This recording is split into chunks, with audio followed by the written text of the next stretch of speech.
The ability of the farmer is to throw and plant the seed. Cultivate the land. Water upon which the seed is there. Continue to expose the where it is planted to proper sunlight and rain. In the belief and faith that something underground is growing that they may not see with the naked eye. In other words, there is no farmer that has no faith. Yeah. It requires you to have faith to become a farmer.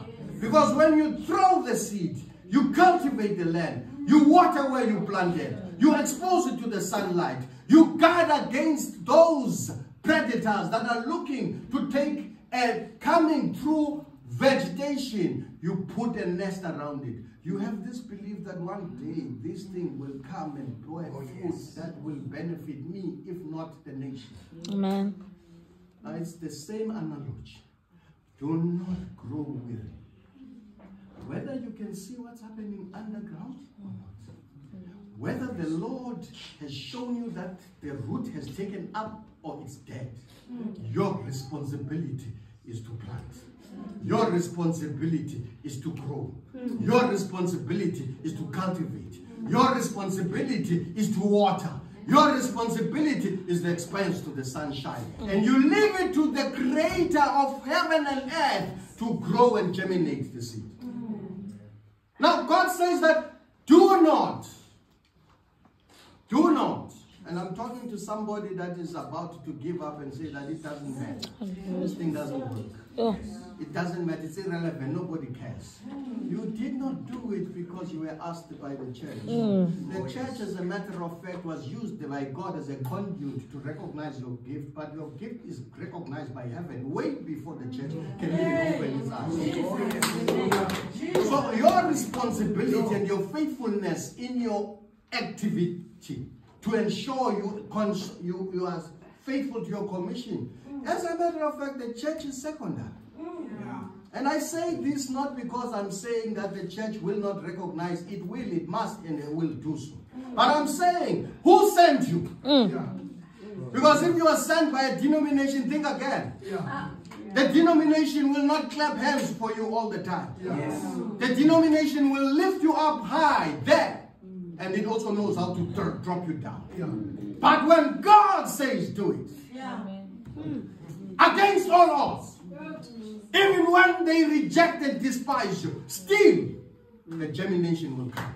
The fruit will come. The bear will come at the due season. Hallelujah. Hallelujah. Now, the second analogy I want you to exercise is the following. It's a marathon. It's an athlete one. I gave it to you before, but I want to impress upon it again. When you run your race, you are bound to find yourself at some point tired. And if it has not happened to you because maybe you recently got saved, I'm afraid to become the bearer of bad news. All of us at one point or another ask ourselves the question, why should I continue? It is natural to come back. Why? That's when you have a mismanagement of expectation. When what you expected to result in a particular outcome doesn't come at the season you expected it.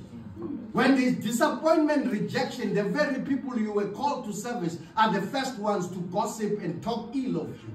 You must never concentrate on them because after all, they did not send you. There's one who sent you. And it's him you go to. In your personal space, some people, I tell you now again without fear of contradiction, in a relationship, even of marriage between a husband and a wife, one party feels that I am the only one that gives in this relationship. The next one says that, but it is not only me, because one is giving, the other is receiving, until they get a sense of entitlement as if they should do nothing to cultivate their marriage into a fruitful relationship. In another scenario, between a parent and a child, One thinks that they are giving all support and love to the parent or vice versa, and the other is giving nothing. In another scenario, one is giving to the sibling and the other never returns. And you are doing good. Paul says, do not grow weary. Because he knows the more you give, the more you empty yourself, the more you give the goodness, the more you are likely not to get a return. He's trying to say, no. Don't get tired. Amen. Don't get weary. If you are tired, it's a different issue. Ask us to give you a break and let's give you some water and drink.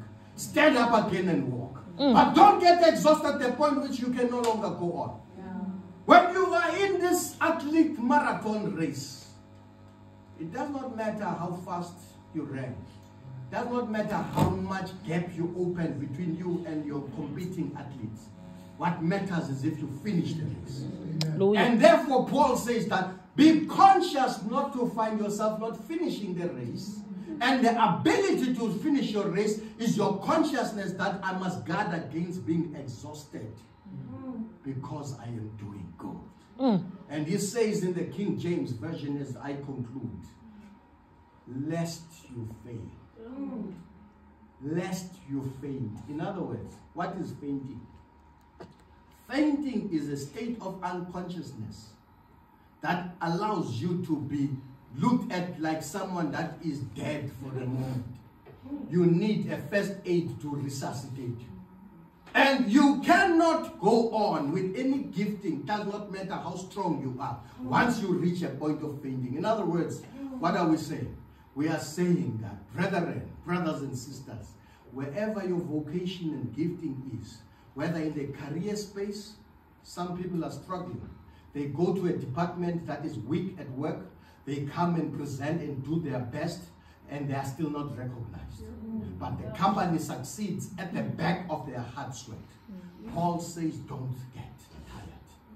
They move and go to a family that they are married to. They get there, there is only a rondavel. They work hard to build a proper house, and then the family is getting a name in the community, Okanyelali. But the same family knows how to rubbish your name. God says, do not grow weary of doing good. Oh yes. You are now possibly in a 21-day fast like most of us, and you are praying for an outcome that you expected from the first week, if not the second week, and it is quiet, dead, nothing being said. Paul says, do not grow weary of doing good. Yes. Why? In due season, you will receive your reward. There's a reward waiting for somebody. And God is saying this evening, they may be so weary that they are about to be exhausted and completely give up. Do not give up. God says, I am your debtor. I will pay my debts in full. And when I pay my debts, it will be obvious to everybody to see that all along, this was my chosen vessel. Surely, the centurion said, this is the Son of God. Hallelujah. After Jesus had been crucified, a person against all what Jesus stood for begins to confess. David says, he prepareth the table in the presence of my enemies. The preparation of the table takes much longer than the dishing of the meal. When God prepares the table, he prepares it by inviting opponents to your life, obstacles to your life, hurdles to your life, personalities that despise, if not also speak ill of you, to speak as hard as they can, as if your day of going has come. Kanti, it's an invitation to the table. When he is preparing the table, he prepares it with hardship. And then when he dishes it, like the centurion, they began to confess, I was the first one to speak ill of this man. I was the first one to despise this woman.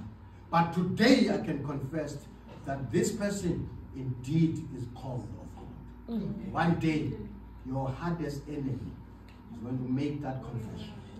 And God prepared the table by laying it by hardship only for you to receive your due season gift. Do not give up. For in due season, you will reap your harvest. That's all I came to say in PE this evening. God bless you. Thank you.